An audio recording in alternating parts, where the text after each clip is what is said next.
Voilà, donc je vous remercie.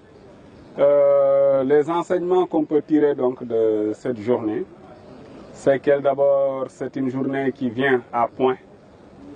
Je pense que le sujet qui a été traité est également un sujet d'actualité, comme vous l'avez vu. La gouvernance sécuritaire et l'approche collaborative de la sécurité est un sujet d'actualité.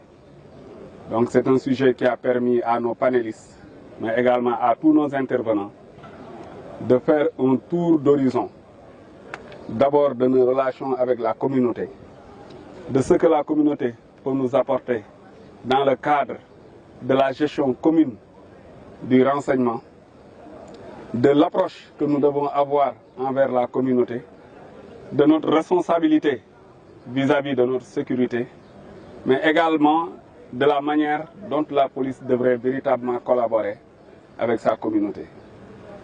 Ceci entre en droite ligne avec ce que j'annonçais. Je disais qu'il était nécessaire, dans mon discours de prise de service, je disais donc qu'il était nécessaire que la police soit réconciliée à sa population. Donc vous comprenez bien le choix de ce sujet. Et nous avons eu une approche multidisciplinaire du traitement de ce sujet, vu le parcours des différents panélistes. On a vu l'intervention de sociologues, l'intervention de praticiens, comme des commissaires de police, l'intervention de professeurs d'université, de militaires, de membres des forces de défense et de sécurité. Et il est ressorti de toutes ces interventions des points positifs sur lesquels nous nous appuierons pour mener notre action au sein donc, de la communauté, mais également pour la communauté. Il est également ressorti donc, de ce que vous avez vu, des critiques. Nous n'avons pas été tendres avec nous-mêmes et vous l'avez vu. Il y a eu des critiques qui ont été formulées. Nous ne sommes pas réfractaires aux critiques. Nous en prenons acte et nous essayons de rectifier. Je voudrais tout simplement affirmer ici donc, que de tels exercices continueront.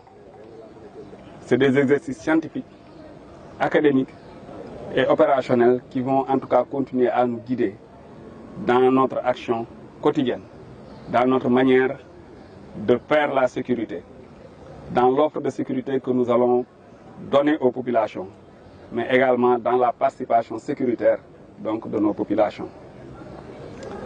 Et je voudrais remercier tout le monde, y compris la directrice de l'école, pour avoir abrité un tel événement. D'autres sujets seront abordés. Et comme je l'ai dit, nous ne sommes pas fermés.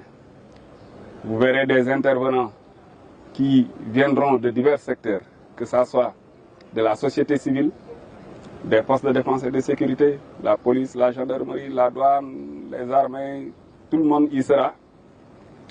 Mais également d'autres acteurs qui sont des partenaires, comme les journalistes, les populations, les chefs de quartier, les imams, les religieux. Tout le monde aura à intervenir dans le cadre donc, de ces mercredis de la police que nous allons perpétuer, comme j'ai dit, sur une durée. Nous n'allons pas continuer toute l'année à en faire, mais nous essaierons en tout cas chaque mois ou chaque 2 mois de tenir un mercredi sur une période peut-être de 3 à 6 mois avant de récupérer et de reprendre chaque année le même exercice.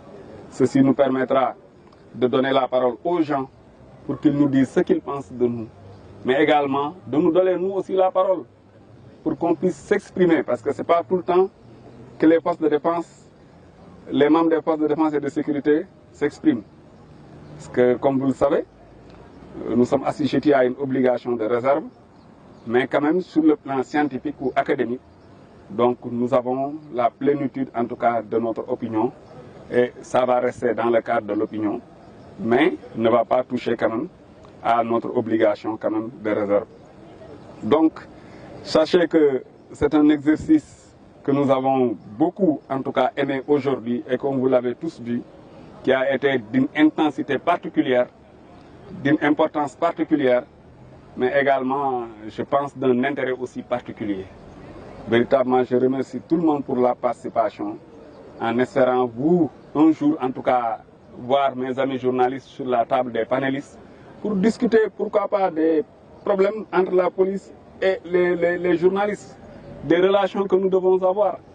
Véritablement, nous sommes ouverts à tout et nous nous inscrivons dans cette logique d'innovation. C'est une logique de perpétuation qui avait existé, mais qui avait cessé d'exister. Mais pour tout ce qui est positif qui était fait, nous allons essayer de remettre cela en place, en plus d'autres initiatives qui vont venir et que vous allez peut-être devoir couvrir pour vous rendre compte que cette police est en train de prendre un autre élan. Je vous remercie.